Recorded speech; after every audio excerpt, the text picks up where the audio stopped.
السلام عليكم ورحمة الله وبركاته. اليوم طبختنا بتكون عبارة عن سندويشات اللحم. شيء بسيط وسمبل وما يباله أي مجهود، وبالإمكان استخدام اللحم مع العيش. نحط قطع اللحم في جدر على نار هادية ونضيف المطيبات. نعصر حبتين ليمون وبعدها نضيف مسحوق الثوم، ومن بعدها نحط مسحوق البصل ونكمل للإضافات الأخرى. نضيف مسحوق جوز الطيب ملعقة صغيرة، ومن بعدها نضيف توابل الأشاري المخلل. بعدها نضيف مسحوق الخبز بالثوم طعم من الآخر، ونضيف مسحوق البابريكا رشة، ومن بعدها بهارات البطاطس تعطي نكهة جميلة للحم.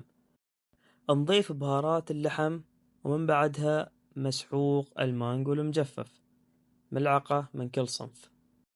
أنا عن نفسي أحب أضيف بهارات البرياني السندي، شيء جميل الصراحة.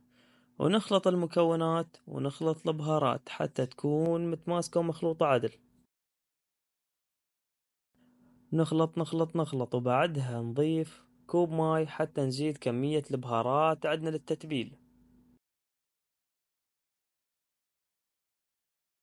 ونخلط ونخلط ونخلط لين ما يجهز الخليط ويكون متماسك. ولا ننسى رشة ملح، ولا ننسى تقطيع البصل لأن البصل أحلى ما يحلي اللحم. ولا ننسى تقطيع شرايح البطاط. حبة ليمون ونقطعها شرايح. طبعا بعد ما خلينا اللحم لمدة 30 دقيقة على النار، نجهز القصدير حتى نضيف اللحم في الفرن.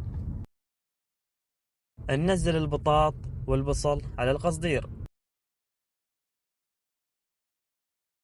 نغمس قطع اللحم في طاسة البهارات ونوزع اللحم على الصينية. نحط القصدير في الفرن لمدة 30 دقيقة، وبعدها يكون اللحم جهز. نقطع اللحم ونجهز قطع السندويشات جبن وبصل ولحم.